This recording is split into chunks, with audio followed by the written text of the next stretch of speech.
This podcast is intended for adults only. We do not condone the use of any illegal substances, and anything we consume is for educational purposes only. Because, we should be afraid of a plant that grows from the ground. And, endocannabinoid system is, it's in your body and it produces cannabinoids. I mean, you know what? I'm going to stop because I'm going to rant. Just play the music, Mitch. First two, I drove 6 states, never thought I'd be there right by my side. Man, what a time it is to be alive. See, I'm charged up, feeling energized, building enterprise, move supersize. Y'all let shit like a side of fries. Whoa, false guys who you idolize. Yeah, go against us, I would not advise. We the highest in the room, just look up once and you can find us. Our song should have more plays, but we too though, they rewind us. All my targets lined up, every day my What's up, everybody? You're listening to the Canna Kuyas podcast, where we are cultivating conversations concerning cannabis, culture, and creativity. I'm one of your hosts. I'm Mitch Narito. And it's me, Erick Esteban, and we're here back with you to do a grow update. Yeah, so how's everything going? We smoked earlier. Well, what did we smoke That's why earlier? my cadence was so slow at the beginning of the podcast, because I was trying to find my thoughts. My eyes are heavy. My eyelids are very droopy. I mean, because it was a mix of gelato and Jiffy. Mm-hmm. So it's good stuff. We smoked two good things, but pre-show, because that's how we always do. Because my wife doesn't allow us to smoke in the house, and that's where we record. One day we'll probably record outside in the garden. Maybe we can shoot a smoke session and then post it on like a Patreon or something, like when we have guests. I guess so. Yeah, we can. It'd be a fun thing to do. But anyhow, I digress. You guys want to hear a grow update because I'm about to do my final harvest until the reset, and it is the second cloning of Gelato 33. And with each, like that first cloning of it, we did not get a lot of weed. No, but it was good. Oh yeah, no, it was great weed, but did not get a lot. And I cut down 2 of the 6 plants that I have left. Didn't get a lot of weed again. What's not a lot? Like maybe 12 grams from Okay. 2 plants. All right. So it wasn't a lot. And just judging from the size and what they were when I cut them down, I'm like, these were the runts of the litter. So like a little less than half an ounce. Right. Because they're, the more you clone, I think the less uniformity and from what the mother was. And especially because, I don't know, I think because the mother plant was much bigger than all of the subsequent clones that I had. So I think I have to either figure out a better cloning process or just always go from seed, which is what I'm going to do in the reset, and which is what we're going to go further and discuss. But at the same time, I showed you the final 4 plants, right, that I'm going to harvest in this week, and we'll be smoking on until the next harvest. Or probably going to have to buy some weed because I don't know if... Well, and I think it may last for a while because there's some bigger stalks, some bigger, what are they called? Colas that are, pretty sizable and big, and we'll see how they dry out. But it is getting hot in your grow room. Yeah, it's getting hot in the grow room, which is why I'm planning for the reset, because when it's hot, it's cool to grow and veg, because then they grow bigger and, the heat is... They drink more because, the soil dries up faster. It's really nice to veg, but it's terrible to flower because flower is typically you want it to be colder. You want the temperature to be colder because especially when you're drying. I was just listening to another podcast, shout out to Growcast, where there's a guy who has award-winning cannabis and grows on a bigger scale, and he never lets his weed dry above 55 degrees. Now he has the capability, and they were talking about how they replace air conditioners yearly and all these other disposable money having things, and I don't have that, so I gotta. Yeah, is it like an AC unit? How much is an AC unit? Well, they were talking about how because they in a lot of ways, in order to get that constant of a temperature, because 55 degrees, room temperature is what 70, 75 for most in a central air conditioned place, right? 55 is much colder. Yeah. It's almost like a fridge, but you're going to have to make that a whole room. And in a lot of cases, a lot of these, they just, I think he was talking about how when you're doing it at home, remember I have a Amazon portable air conditioner right there in the garage that I couldn't use because the electricity in my house isn't built for it. So I can't, it blows a fuse every time I plug it in. But but that's how much power it saps. Yeah, no, like those units can get pretty pricey too. Like, and then you're paying now, instead of just paying a little bit extra for the lights you're having with grow lights, now you're paying for the extra air conditioning unit. And trust, it's very expensive. Does your utility bill get really high because you have stuff on all the time? Not really. Oh, okay. Because my both of my lights are Spider Farmer lights that are 200 watts.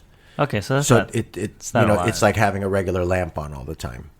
But the LED whatever things that are pixelated and designed. I mean, if you listen to a lot of other podcasts about lights and choosing your lights, it's we're at a point with LED lights and indoor growing lights where it's almost like there's only so much more you can do. Like they're at a point where like some of the most powerful lights that you can buy, where you're spending $1,000, in most cases you'll never even turn it up to the 100% level of brightness that you're always going to be at 50 to 70%. So I don't see the point. It's like having a Lamborghini. I'm never gonna drive 200 miles an hour down the street.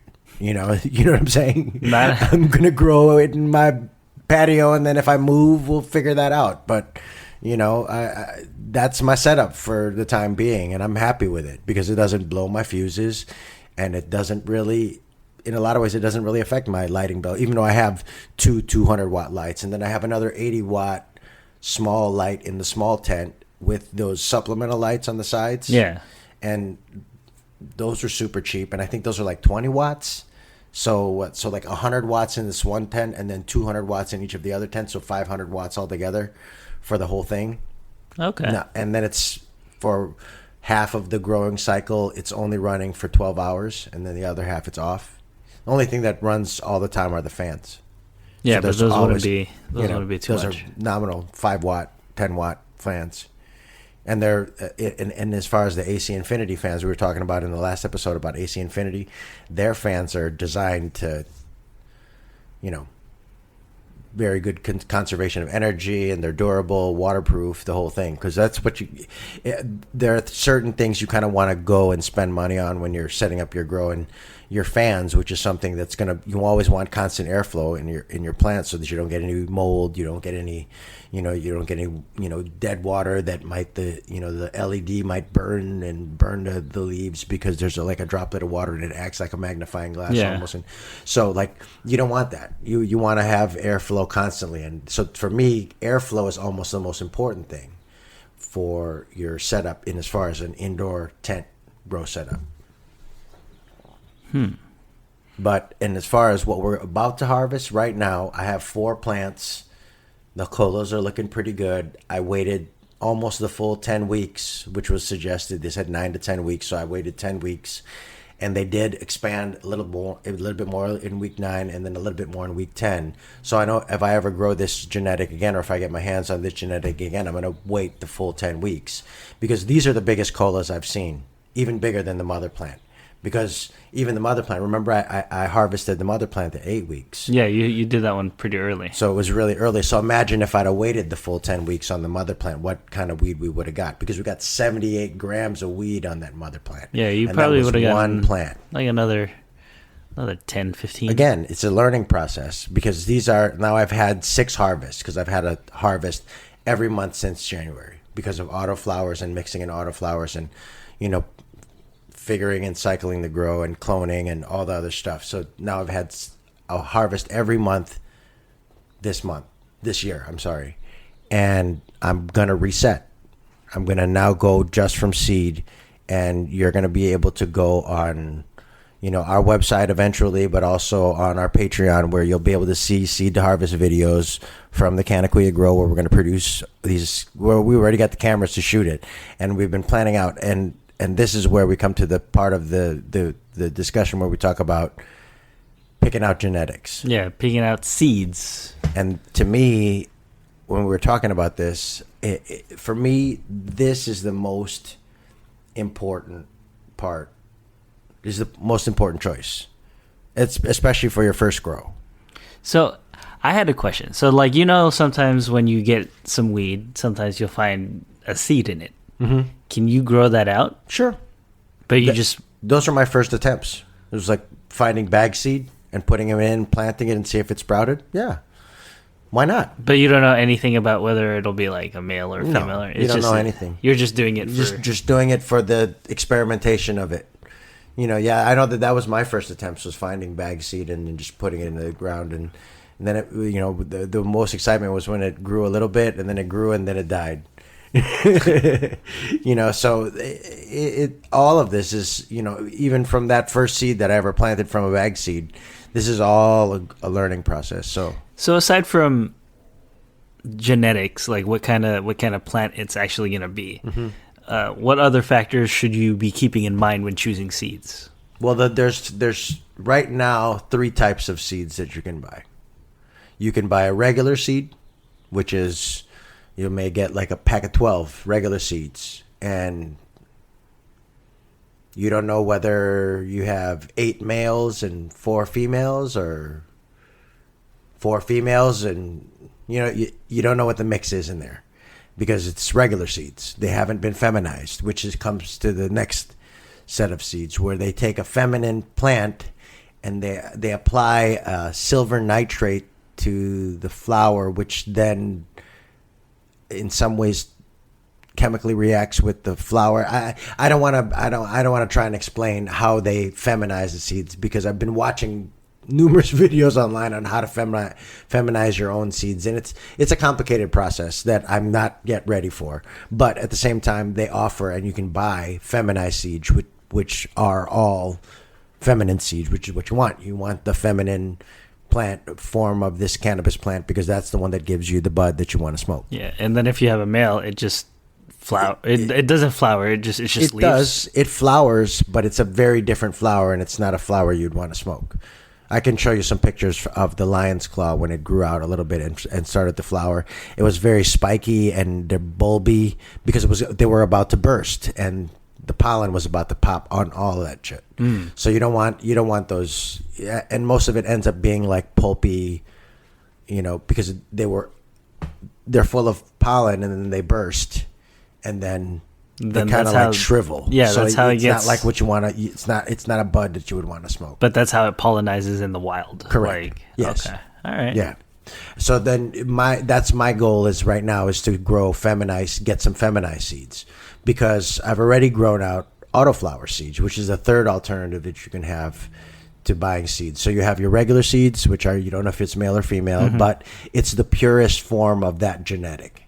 If you know what I'm saying. Okay. It hasn't been feminized. It hasn't been chemically altered. It hasn't been done. The genetics hasn't been messed with. Do you understand what I'm saying when I say that? Yeah. Whereas the feminized, there is a little bit of alteration. There's a bit of human hand. There's a little bit of science applied to a feminized seed, but it's the most constant. You're going to get the most.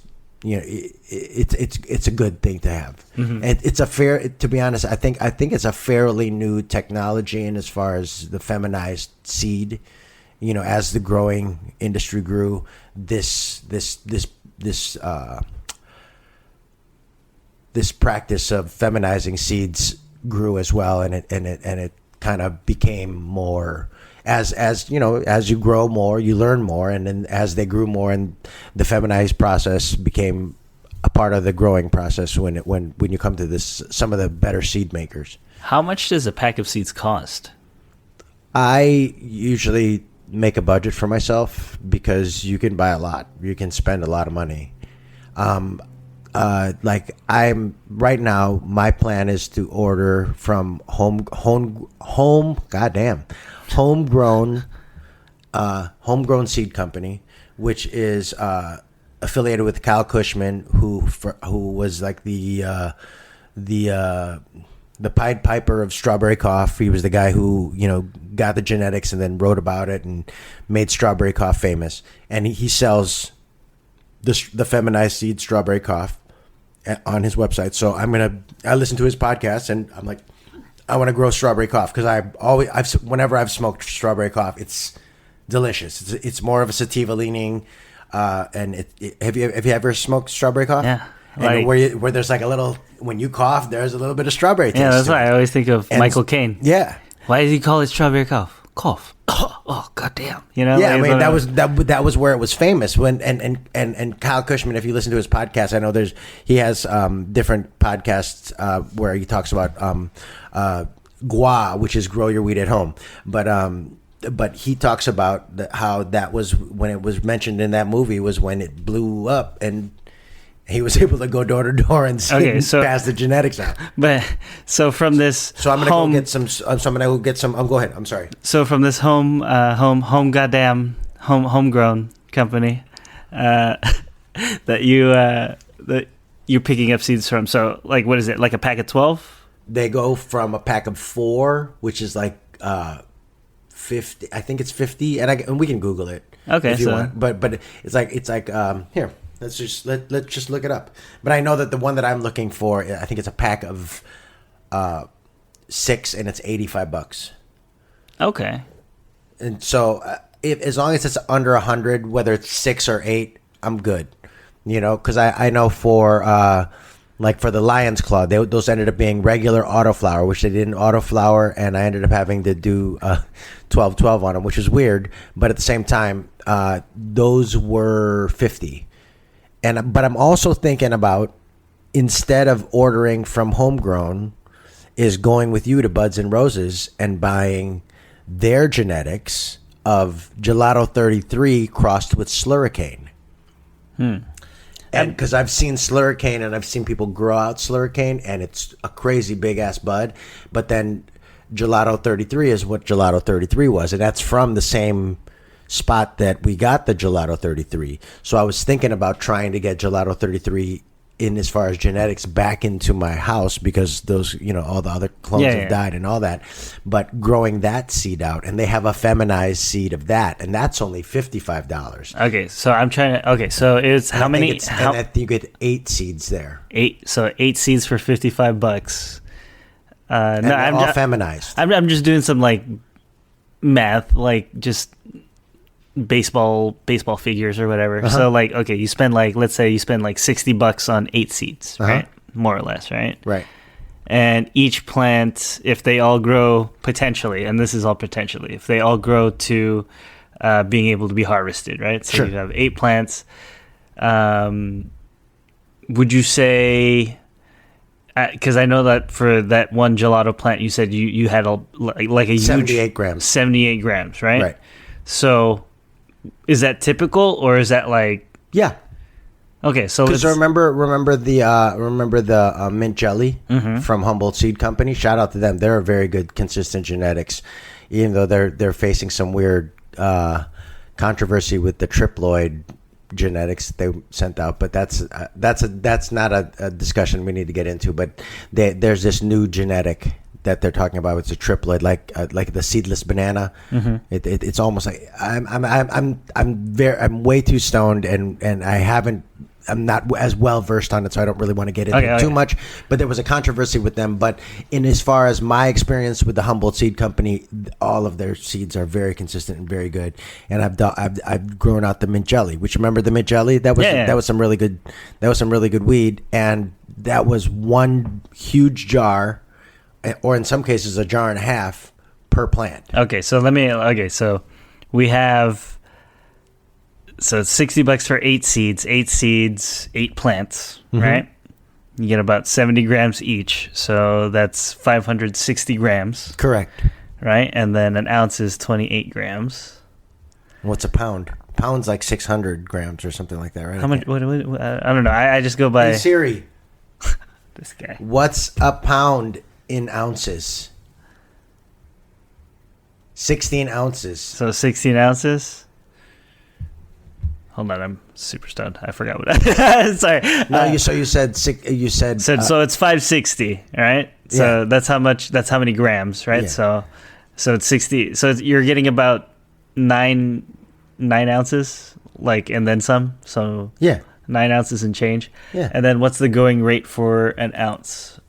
Because I know a half ounce is like, I think an ounce is around like $200, $250. Yeah, around $250, because I know a half ounce is about 80 to 100 depending on the brand and the style. Because a mini's half ounce can go for like 60 to 80, but then if you buy the full nugs, you can go up anywhere from 120 to 150 to 180. Yeah, because I bought a half ounce. It was on sale because it was originally 110 for a half ounce. Right. I got it for half that, so I got it for $55, which is pretty good. Yeah, that's good. But okay, so a full ounce is like 200, right? Like two. So you get 2 full ounces of weed in 4 months. Yeah. So, and because I'm just trying to break it down by math, like how much would you spend for this if you bought it at a dispensary? Right. All right. So we said it's about how many pounds? Well, it was you said that it's like nine ounces. Sorry. Yeah, 9 ounces. So 9 ounces times 9 times, like, let's say 200, right? Yeah. Conservative. Sure. Yes. So off of a $60 investment, you can potentially, like, so if you were to, like, let's say you grew everything out and everything grew out to the end, right? And then you harvested everything and you got about 70 pounds or 70 grams of plant, right? Right. So that would be like $1,800. Yeah. So from a $60 investment, you can potentially grow, and that's low ball. Yeah. No, this is just ballpark figures. But this is correct, because you got to remember that first mother plant that I'm judging all of this by, the 78 gram mother plant of Gelato 33, was harvested on week 8. Mm-hmm. You're seeing what happens with these now Gelato 33 that I've waited and let them grow out till week 10, like it's suggested by the breeder. They're much taller. You know, the buds on them are, I would say a lot thicker than even the first mother plant. So I'm gonna see. We'll see what happens with this, because they're like in every group of plants. There are some that are gonna be bigger and taller, and then there are some that are gonna be smaller and not produce as much. And basically, I grew 6 plants, and so far 4 of them are looking like they're producing really well and almost comparable to what the mother did. Mm-hmm. And then you had 2 that were the runts, and they didn't do much. So I just cut those down, and those will get me until the bigger ladies will be ready to go. Okay. So that's why, because I'm trying to figure, because like part of your deal was like, I just want to save money, like, or I just don't want to. Homie, I've only been to in the past 6 months. I've been to the dispensary twice, and I can twice, and I've spent less than $100 already this year on weed in the dispensary, which for me that's a significant amount of money I've saved, because I know that I can now. I'm not ashamed to say it now, because I'm far removed from it now. Like, I'm 6 months removed from going to the dispensary all the time. But I remember when you asked me when we first started this podcast how much I spent a month on weed before. You didn't even want to say. No, because it was probably $500 to $600, maybe even $500 to $800 a month. A month? Because I had a job and I was making money. So I would say probably one of the 2 or 3 paychecks that I would get a month would be full to weed. See, because I would say on average, I would spend at least $200, maybe $300 if I'm buying, like, is this per week or per month? This is month. Okay. I no, per week would be unsustainable. Like, no, that was me. It was about $200 a week. That's why, dude. I had to figure something out, because I was spending a lot of money, because I smoke a lot. It's not to say that it's part of my creative process. It's part of my daily process, because it helps me to get in the right mindset, whether it's dealing with my kids and being in the right mindset so I don't get angry if they do something wrong, or it's dealing with my wife, or anything, it helps me with my brain. So I smoke a lot, and so I had to figure out a way to not spend so much money, but also figure out a way to satisfy my brain's appetite for weed. I've been thinking of cutting back because I've told you like I was thinking of cutting back. Sure, yeah. Because of my wife and I were trying to have kids and stuff and other stuff. But I think because I do smoke every day, and I smoke multiple times a day. Sure.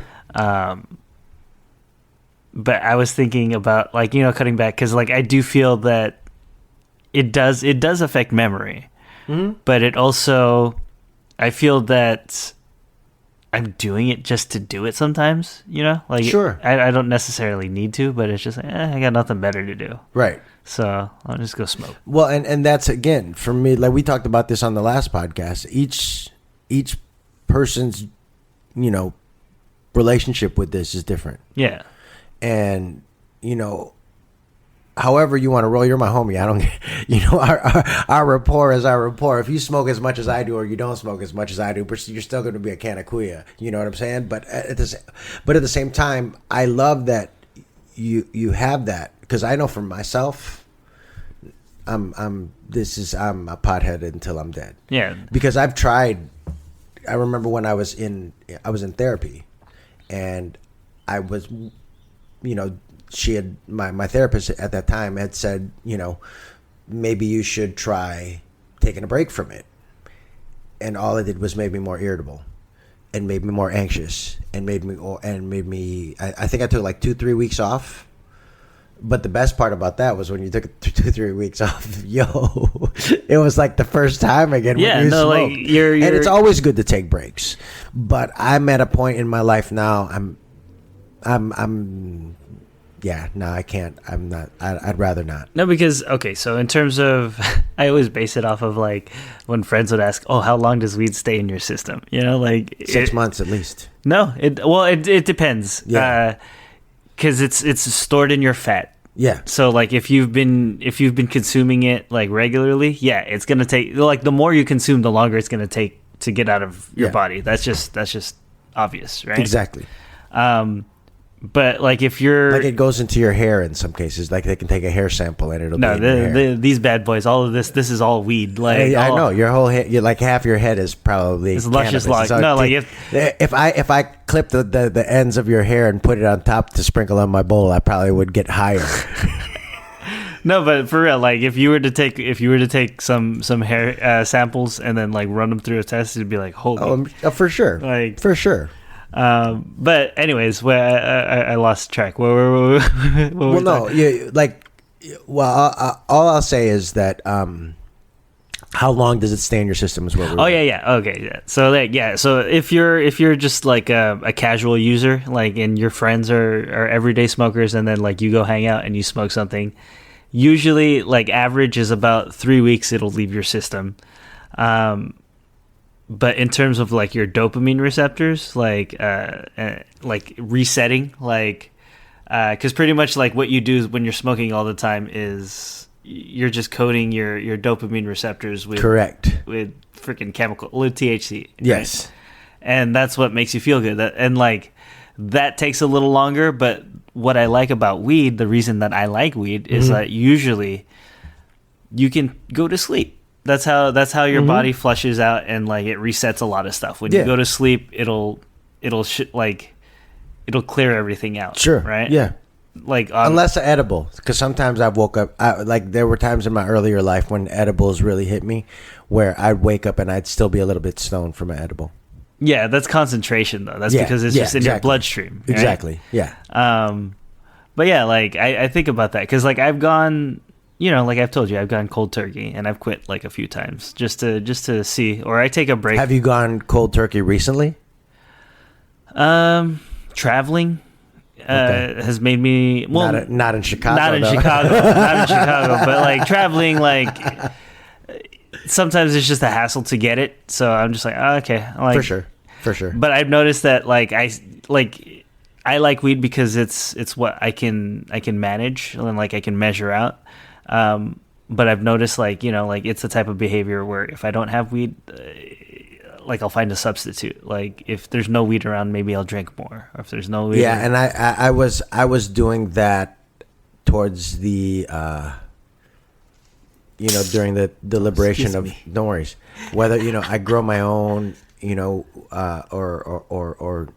keep doing what I was doing and spending a lot of money. You know what I'm saying? Yeah. And it was, I drank a lot, man. Oh yeah, no, and then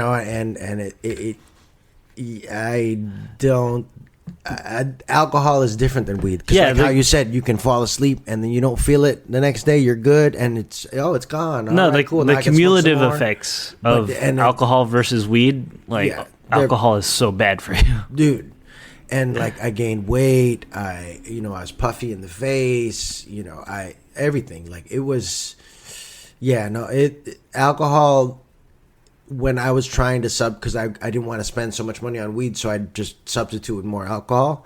No, it didn't. Those are not the same, and they do not affect the body the same way. No, you feel wrecked after alcohol. Yeah.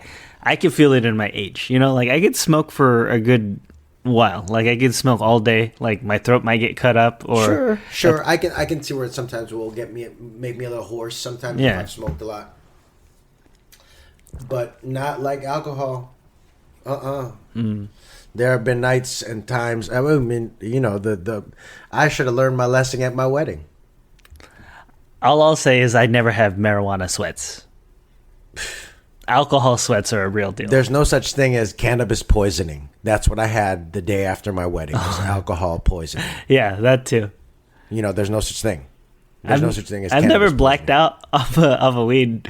No, I've passed out where I remember there was this college party where all it was weed. It was the coolest party that I'd been to up to that point, and they had this room that was just all pillows, and then everybody was smoking joints in there, and so I was just there smoking joints with everybody in the pillows, and then I just kind of no one started a fire, man. Yeah, well, we were pretty careful in Chicago. Although there were these 3 flats, and they had these 3 flats, and some of these parties were so packed that one party was so packed that the whole porch collapsed and a whole bunch of people got hurt. It was fucked up. But those Chicago parties with the weed, it was the best, and I would just fall asleep. It was great.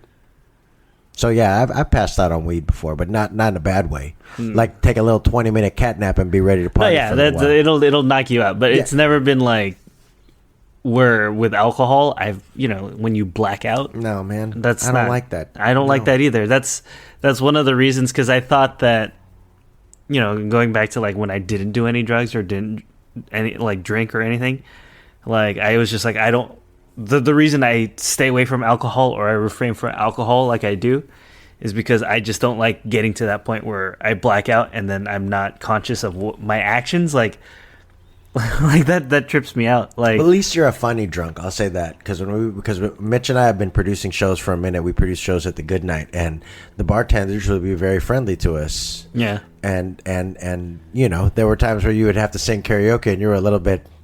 You're a little bit on the other side. No, I get you're very tipsy. We'll say it like that, and it was fun. At least you're a fun drunk. See, when I get drunk, sometimes I'll be angry and shit, and I get sad, and those are the places you don't want to go. You don't want to you don't want to drink a substance and then have it take you to those places. Yeah, no, I had in my early 20s, I had a persona and people would see it. It's it's obnoxious Mitch. He's out here. Lord. Obnoxious Mitch is out.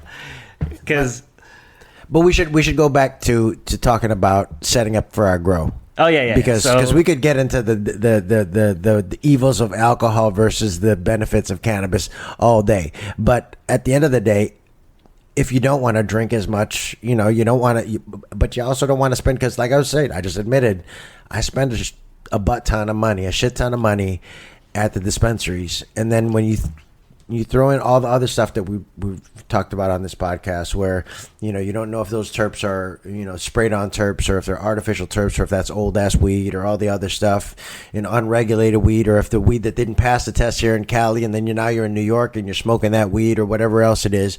There's so many different, because it's still kind of the wild West, because it's only 20 28, 31 states that have some form of medical or recreational cannabis program in their state, and then it hasn't been rescheduled yet. It has been recommended to be rescheduled by both the president and now the DEA. Yeah, agrees it's not with an official. Nothing's been official yet. So for me, the only real way to control what you consume is to grow your own. That's why I'm where I'm at now. Like now I hesitate. Now I try to figure out a way to portion out my harvest so that I don't have to go to the dispensary at all, because I don't want to go there anymore. And that number, like the amount that we, the ballpark figure that we put together, that's all tax free. Like if you that's you just like producing, right? Correct. But if you were to go to the dispensary to purchase that same amount, you would probably have to pay double that because of tax, or at least what I think it's like 27% tax on it. No, but you get no, dude. Like most places, it's like 30 to 40% taxes. Like if you're buying recreationally. But if you're listening in California, get your medical license, whatever that is. It's like a $30 annual fee now. Just get it, and you get 25% off from most dispensaries if you have your medical license. I should do that. You should do that because if at the very least you'll save on tax. I used to be worried when I was younger. I'd be like, "Oh, I'm in some sort of government system, and someone's going to see if I." No, it never happened. They don't give a shit. Yeah. I remember only because you've already heard the stories of how hard it was for me to get weed in Chicago, right?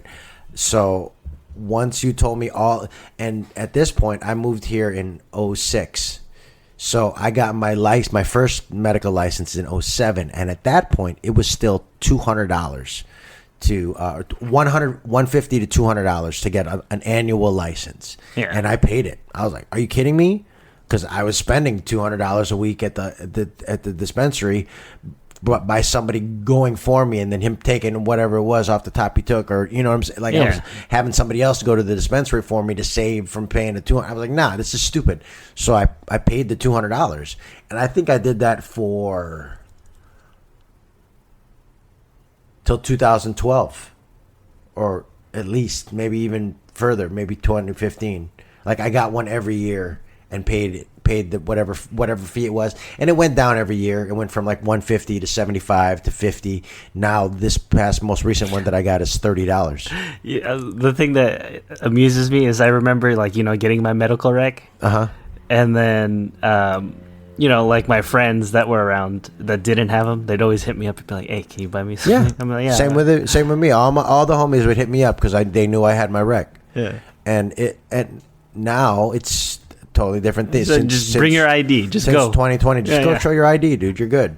I mean, but at the same time, there's still I still, for some of the Filipino American homies, I still go for them, or now I give them my own weed because they still don't want to go to the dispensary. No, that's true, because I do have friends that will be like, "Hey, man, can you just pick something up for me? Yeah. Like, I'll Venmo you, or I'll give you cash later." I'm like, "Okay, whatever." Yeah, like they don't want to be part of that whole lifestyle, so they'd rather still have their guy that they go to get their weed, because they don't smoke nearly as much as both of us do, so they're only going every couple of months, and so they'll hit you up and then you're good. But it's weird because I think it's just, I don't know, would I categorize it as like past trauma? It's like just people just don't want to deal with that transactional experience, because it just makes a lot of people feel like icky, I guess, or dirty. Well, I think that was like, if you want to get into the philosophy of this whole thing, like I think that's why MedMen failed, because it was so far removed from the environment that you normally get cannabis from.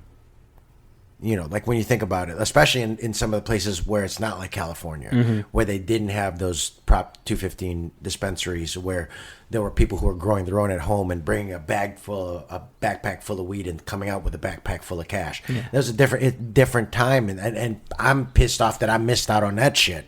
But at the same time, I've come to growing my own at a perfect time because the equipment is affordable. For me, that was always the barricade, because lights were thousands of dollars. tents were hundreds of dollars. It was a different time because it was because there was only 2 or 3 companies making these things, so it was so expensive. All the dispensaries always had some sort of ploy to get you in. Like they had stamp cards. They had there was always like really, really fine bartender or bud tenders. I tried and tried and tried to get a job, and one dude straight up was like, "Homie, you are not a beautiful woman. You will not get a job here." And I'm like, "Okay, cool." But yeah, no, it was a trip. It was a trip. But also they would have great deals. Those Prop 215 dispensaries where they were propped up by growers and people where they just get all the best bud, and sometimes you could get an eighth for $20. Yeah. I mean, it was a great time. Like the deals you would go for going into a new shop were nuts. Oh, they were nuts. Like it's like we worried about the 50% off at what was it, Off the Charts? Yeah, it was a different type of nuts there because they'd give you, oh, are you spending $100? Oh shit, we'll give you this and we'll give you this and here's a free pack of joints and I'm like, oh. Yeah, they give you all that and then they'd be like, hey, you want to hit this dab before you leave? Like. Well, no, but part of that was, remember how we talked about in episode 2 of your homies that would sell their weed? Yeah. But all those places were like a cash grab. Yeah. Because you were lucky if you found a good spot that was there and it lasted for like 6 months. You were in a good space for that 6 months because you had a regular spot where you could go and you knew where you could go. But the thing about those spots that sucked was if you got rolled. Yeah, and one day you'd go to the spot and you're thinking you're gonna get that great deal with that pretty girl handing you the weed, and then you go to the door and it was locked, and it would be the saddest day. And then you had to go on your Google or whatever the fuck. What was that? What's that? MapQuest? No, Weed Maps. Yeah, I use Weed Maps. Leafly. Did you know that Weed Maps was invented by an older lady in Pasadena who now runs a weed farmers market online that home growers sell their own weed? I was looking into it. What? Yeah. I was looking into it. I can't remember her name. I'll give you more information. Yeah, we gotta go. We'll go on the next podcast. No, it's all online. So like home growers take pictures of their homegrown stuff and then they sell it on her online farmers market. Oh, it's a trip. Yeah. No, I was looking into it. I heard about it from DJ Clue, the breeder of Blueberry, on an episode of Dude Grows. He was shouting her out, and I just have to get those specifics again. I had it written down, and I'm just memorizing it. I'm just bringing it up because it came to mind. But let's, for the last part of the podcast, talk about picking your genetics. Yeah. Because for me, you got, like, at the beginning of this podcast, we broke down that you have 3 different types of seeds. You've got your regular seeds, your feminized seeds, and your autoflower seeds. And for me, this new reset, I'm going to have 2/10 of feminized seeds, probably 2 different types of strawberry cough, which I said homegrown, and or maybe the Slurricane Gelato 33 from Buds and Roses. But also there's a third option, which I really think if I'm going to go with the homegrown option, I'm going to do that. And that's Jedi cookies. Mm-hmm. Oh, yeah. And Jedi cookies, which brings me to how you would choose your own genetics. Like if you were thinking about setting up your home grow, what genetics do I choose? Think about the strains that you like to smoke. And my favorite strain, speaking of the Prop 215 days and the times where you could, go and get a $20 eighth and it pop up and all these different, those days where you could get this great weed at those pop-up dispensaries, Skywalker was always the strain that I looked for. Skywalker was my favorite. It's always been my favorite ever since I tried it back 2006. Like when I first hit that weed, I was like, this is my favorite weed. That and Lamb's Bread, which is, fabled to be Marley's favorite weed, which is more of a sativa leaning. I want to grow that too. Girl Scout cookies, strawberry cough. These are all my favorite weeds during Prop 215 and buying those strains and smelling the actual authentic, strawberry coughs and Skywalkers. I want to duplicate that. I want to grow those. So that's why I would want to go Jedi cookies and strawberry cough. It's probably what we're going to grow. Interesting. No, in terms of Did you ever listen to that Science Versus episode? Not yet. So if you go back, was it last episode? Yeah, last episode. So if you go back to the last episode, we talk about how the podcast Science Versus kind of broke down like cultivars or sativas, indicas. There really is no distinction, Right? And I guess people are going by look, maybe smell. Definitely, there is not necessarily sativa, indica. Again, like we were talking about last episode, are more marketing ploys and naming, helping to sell and name classifications of weed. But at the end of the day, different cultivars and different strains of weed have definitely different terpenes and definitely different entourage effects from the different terpenes that each of the different cultivars have. Like some have chocolatey smells, some have citrusy smells. Like we've even experienced within our own the stuff that we've grown. Yeah. So, and those terpenes and that entourage effect is what is the different effects for each different person, and then depending on your own chemical makeup, might affect you differently than it affects me. But it's just, I think it's worth noting. Okay, so you said that your favorite strains have gone back to this year or whatnot. And scientifically, the strains that you've been smoking, they probably may not have been the same, but it's just the experience, or it's I feel like it's a mental thing. It's for sure. It's a sensory, mental. It's a memory, sensory. It's also in a lot of ways. Who knows? Sometimes there are some weeds there's some cannabis that I will smoke, and I'll be like, oh man, remember when we hit the Gelato 33 that first time, and you're like, oh shit, this reminds me of that old OG Kush. Yeah, I feel like you're always chasing an old high. And that's, I think, because for me, as a daily cannabis smoker, and again, like I said, it's my medicine, right? For me, I'm going for that effect. Yeah. Because if it hits me like it hit me before, I mean, I wrote Fight Club for one when I was smoking on Skywalker. So there's things I can even remember some things that I created because it hit me so well, and the vibe was so right that I can even remember the things that I wrote and created during those times that I was smoking that weed. Let me ask you this then: if you were to grow a strain, and you were looking for a specific effect, and then after you grew it out, you harvested and everything, and you smoked that, and it's not the same, how would that make you feel? Or if it was it's oh, this is supposed to be Jedi cookies, but it's not. I don't remember it. Right, and I've never smoked Jedi cookies because Jedi cookies is a cross between a Skywalker OG and Girl Scout cookies. So it's kind of a combination of two different strains that I liked. So I'm intrigued by that cross. Oh yeah, okay. Well, let's say you wanted to grow out Skywalker, specifically Skywalker, right? Then I grew it out, and it looked like the Skywalker from the old days, and but then I hit it, and it didn't affect me the way. It doesn't do it. That only now I as a grower.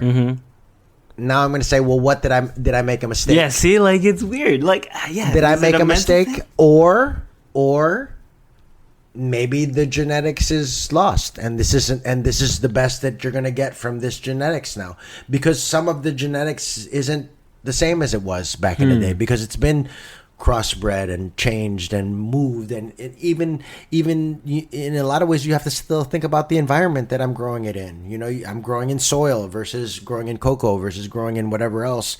There's so many different ways to grow, and so many different ways that affects the plant that you ultimately get.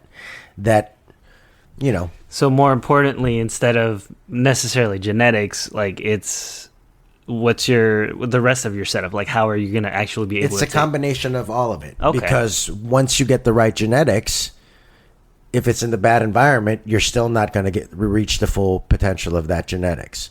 So it definitely is, yes, a combination of both. But again, you're never going to get good weed from bad genetics.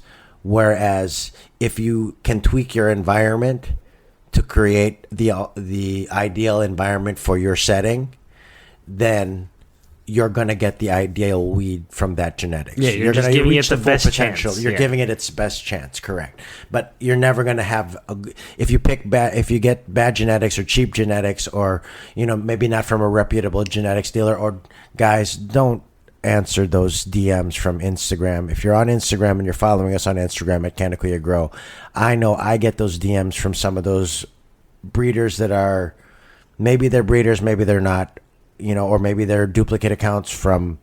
Just always do your research before you send anybody any money. And if they can't do a credit card payment, they are probably doing something shady. So That's good advice. That's very good advice. Just if you got to be paid through some other service, or if Cash App me, yo. if any of that stuff and you can't get your money back, then don't do it. Stick with places bigger. If you're going to buy genetics, stick with places like homegrown weed, Buds and Roses. Buds and Roses. Established. If you can go to a dispensary that sells genetics, that's great, like Buds and Roses. Or you can go to Humboldt Seed Company. Another great company is Equilibrium Genetics, which I dealt with the Lion's Claw, where they sent me the wedding cake, and they had very good customer service with Equilibrium Genetics. Those are 4 companies right there that you can think about. You can also buy seeds from Buds and Roses online and I think you can follow them at seedsandclones.com. That's like the name of the fucking Instagram. But anyway, I'm not gonna give them a shout out. We don't have any. We're not getting sponsored. Paid for, but if you're looking for those, you want to look for those reputable seed dealers. You want to look for those people that can take your credit card. They have a big company. There are, like in the case of Humboldt Seed Company, if you're a first time grower, buy some autoflower seeds from Humboldt Seed Company and just pop them in a pot and see what happens. And that can be your first experiment in growing. Instead of growing bag seed, order a three pack of seeds for, I think it's $65 from. That's what I did with mint jelly. I just bought a 3-pack of autoflower mint jelly seeds from Humboldt Seed Company. Popped all three sprouted, and then I got like 60 grams of weed from each of those plants. Well, if you're going for the first time, let us know. And there is no such thing as a sure thing, I guess, in terms of choosing seeds or whatever. Yeah, no, and you can fuck up good genetics, and you can again, there's always unicorns. Yeah. So you never know. Like, you got the unicorns, but you always got the runs too. Like in the case of my Gelato 33. So I guess what we've come to, like, in terms of a conclusion, like, yeah, there is no sure thing, but there are ways to ensure that you have a successful harvest. Yeah, I mean, it really is building your environment, and that's not going to be an overnight process, and neither is learning how to grow your own weed. It's going to be a learning. Like I said, I had 6 harvests this year so far, 1 every month. So I'm learning myself how to grow, but at the same time, now, growing your own weed doesn't only just teach you how to grow weed or how to grow, strawberries or how to garden, but it teaches you patience, and it gives you a connection to not even just the weed that you smoke, but a connection to this whole big, beautiful planet that we're dealing with. It really does connect you back to nature. So for me, that's even if it was just that and it just connected me back to nature, it would be perfect. But now it provides me the weed that I'm saving close to $2,000 a month on. Yeah, I'm good, bro. Nice. All right, everyone. You've been listening to the Canna Kuyas podcast, where we are cultivating conversations concerning cannabis, culture, and creativity. I've been Mitch Narito. And I'm Erick Esteban. And stay tuned, because the next episode, I feel like we're going to be starting our Seed to Harvest series. And, we'll know what genetics I've chosen, and we will start that. And then you will be able to, see some of the videos, and we're going to start uploading the videos to our YouTube channel at the 1-2 Productions. But we'll also be uploading to another thing that we'll be announcing next episode. So don't forget to like, subscribe, leave us a review. To all the Canna Kuyas and the marijuana aunties, stay lifted. Stay elevated. Peace, y'all. Later, everybody. Yeah, I got my hoodie on, now peep the chest as human catalyst. Downtown Chula Vista, on 3rd Ave where I go cop some shit. Fuck a thief, so fuck zoomies, yeah, they whack ass jacket shit. Yeah, I move too swift, so I strike in silence. Fuck the violence, man, check my mileage, cause I got driving. First tour, I drove 6 states, never thought I'd be there right by my side, man. What a time it is to be alive. See, I'm charged up, feeling energized, do the enterprise, move supersized. Y'all extra like a side of fries. Whoa, false guys who you idolize, yeah, go against us, I would not advise. We the highest in the room, just look up what's in, you can find us. Our song should have more plays, but we too dope, they rewind us. All my targets lined up, every day my girl get fined up. All my clothes is local, bitch, I really rock designer. Gang, highest in the room, yo, we get fucked up. Ay, you can count on Trey Cap, bring the loud pack. Ay, get us in the stew and that's game over. Western Metal Building, that's a home run. Yeah, keep the up or leave the fuck a Folgers. Little bitch, I made the beat and dropped the full verse. I just hit a steelo, I got dripped up. Package born and raised, bitch, I got dripped up. Y no se compara. Yo estoy con mi pana, se llama Erick, fumando ganja. Estamos con Cali, fumando en Cali, yo sé que traen ganas. Ella me dice, papi, que terminamos la cama. Highest in the room, yeah, we get fucked up. Ay, you can count on Trey Cap, bring the loud pack. Ay, get us in the stew and that's game over. Western Metal Building, that's a home run. Yeah, we got hits like Tatis and Machado, man, we know you're not a leader. Cause all our moves you just follow, packing big bowls. You know we just scooped up that gelato, cause I smoke killer. My shirt iller, yo, ask our dealer, we the highest in the room, just look up what's in, you can find us. Our song should have more plays, but we too dope, they rewind us. All my targets lined up, every day my girl get fined up. All my clothes is local, bitch, I rarely rock designer,